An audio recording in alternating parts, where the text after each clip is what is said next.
আসসালামু আলাইকুম রহমতুল্লাহ। আপনারা দেখতে পাচ্ছেন সবজি গাছ, দন্দন গাছ কৃষকের ক্ষেতে নিয়ে আসছি। আমরা কিভাবে বুনতে হয়, কিভাবে জাংলা দিতে হয় দেখাচ্ছি আপনাদের। এই অনেক দন্দন ধরেছে, যে ফুল ধরেছে আপনারা দেখতে পাচ্ছেন। সবাই গাছ জাংলায় উঠেছে, আপনারা দেখতে পাচ্ছেন। দন্দন গাছ অনেক দন্দন ধরেছে,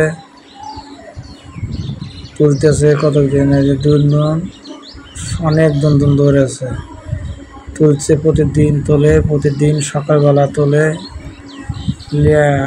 বাজারে বিক্রি করে। দেখতে পাচ্ছেন অনেক সুন্দর দন্দন গাছ। জাংলা দিয়ে লাল রঙের সুতো দিয়ে জাংলা দিয়েছে, আপনারা দেখতে পাচ্ছেন। অনেক সুন্দর গাছ। এখান দিয়ে উচ্ছেদ গাছ, আর ওখান দিয়ে আগে বনেছিল, ওখান দিয়ে আগে গাছ হয়েছে, আপনারা দেখতে পাচ্ছেন। অনেক সুন্দর গাছ হয়েছে। এইটা সবাইকে কমেন্টের মাধ্যমে জানার ব্যবস্থা করে দিন।